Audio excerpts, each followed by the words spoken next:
how did you seek to establish yourself in the music industry?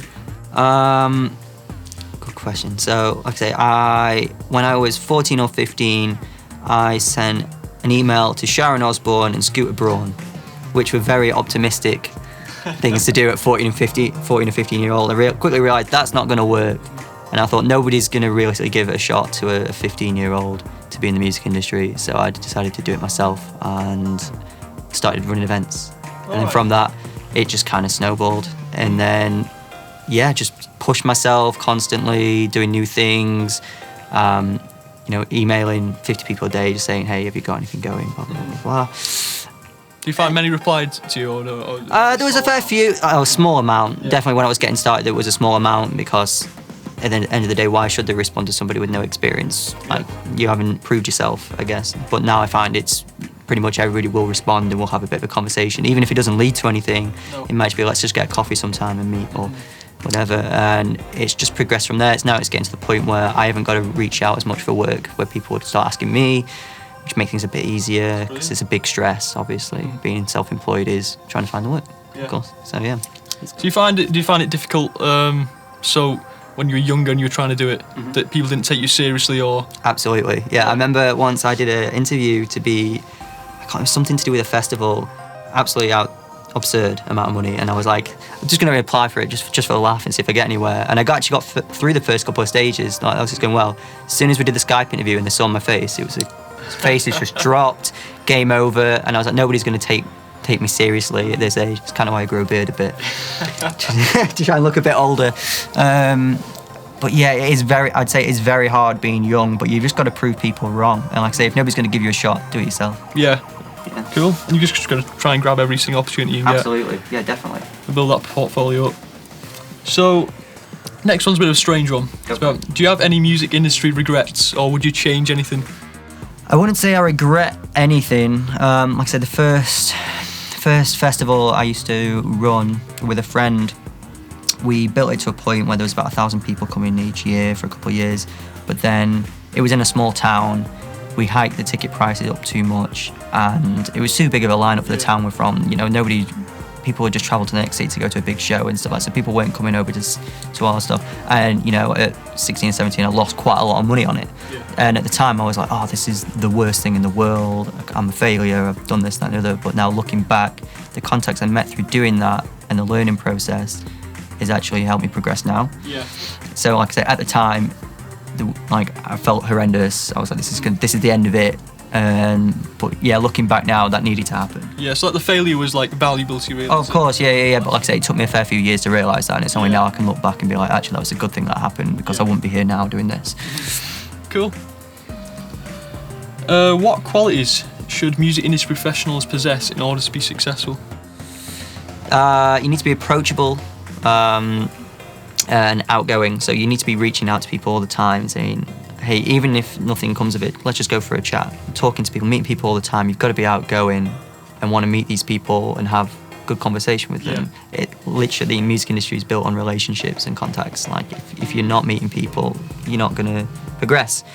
And all my work pretty much comes through recommendations. Oh, really? Yeah. Most of my work comes through recommendations and stuff like that. So you've got to be confident, I guess, with the same kind of thing.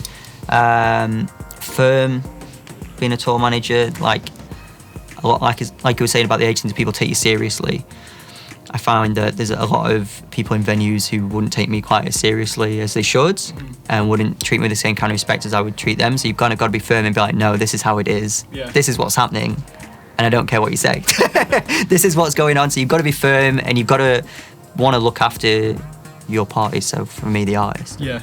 Would you say that's something that you've just been brought up on, and something that's you think you started with, or is it something that you've been developed and you've refined as you've gone on? Definitely developed as it's gone along. Like when I first started tour managing, I really did get thrown in the deep end. I'd never tour managed in my life, and I just got thrown into it, and I had no idea how to run a show or anything like that. And I've just picked up and learned off various other people. Granted, not all of them have been like the best lessons. Like I've had people shouting in my face and stuff like that. But you learn from it all, and you learn to adapt and see what's the right way to handle What kind of artists have you worked with? What kind of names can you name drop? Or? Name dropping. Oh gosh, I hate name dropping. I started as an assistant tour manager for All Time Low, and then off the back of that, I met the support band on that was actually a band called Good Charlotte, and then I started assisting those guys, and they were actually managing a bunch of artists at the same time. So through that, I started tour managing a couple of their artists, and now I tour manage Busted's, a band called Chase Atlantic. I work for, I'm a promoter's rep for Live Nation, MJR, a bunch of stuff, so it's good. Brilliant.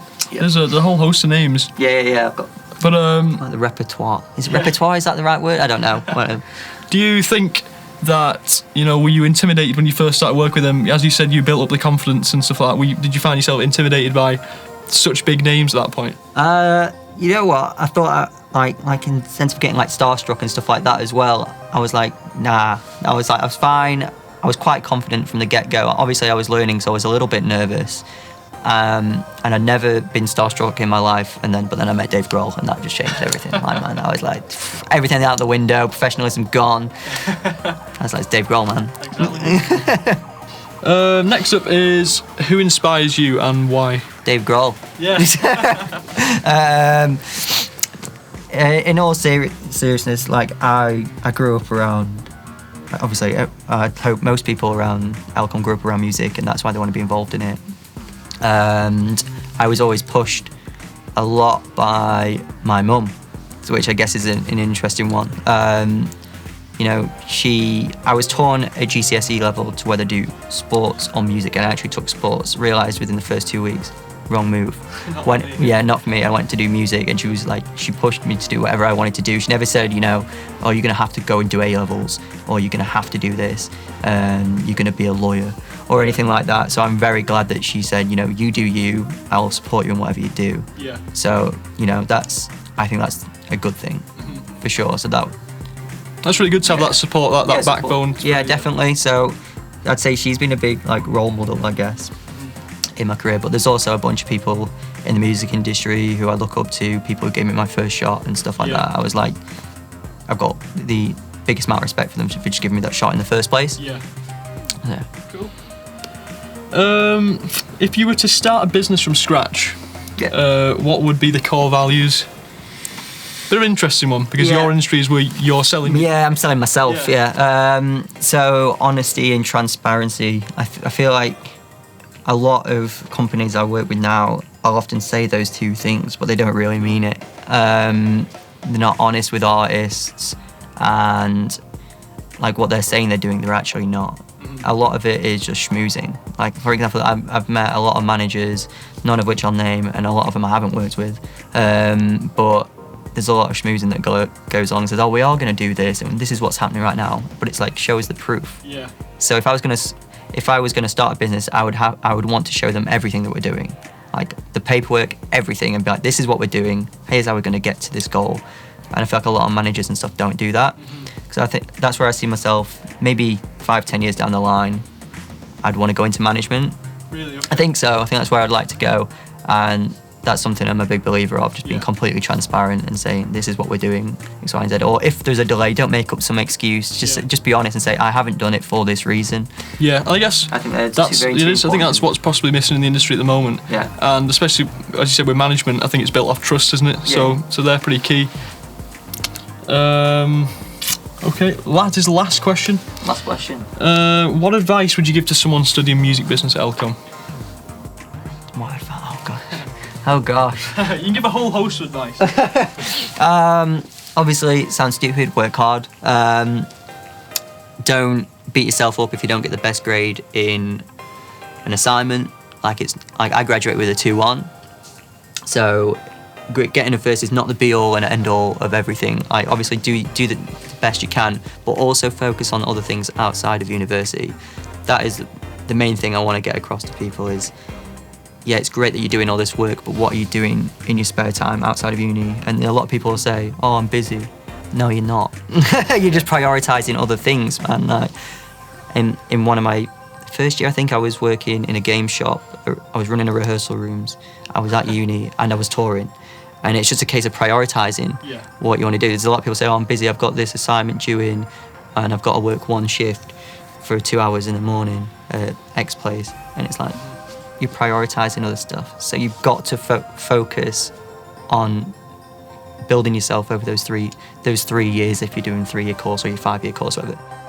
Yeah, just use your time wisely. Like, you are here for 3 years, like I say, make the most out of it, and you are surrounded with a bunch of other people who should, for the most part, feel the same way about the music and want to build a name for themselves and make something of themselves. Brilliant. Yeah. It's amazing advice. Well, that's all the questions we've got. So, That was easy. thank you. Yeah. Thank you for spending some time with us and answering the questions and giving us an insight into your career after LCoM. Nice one. Thank you.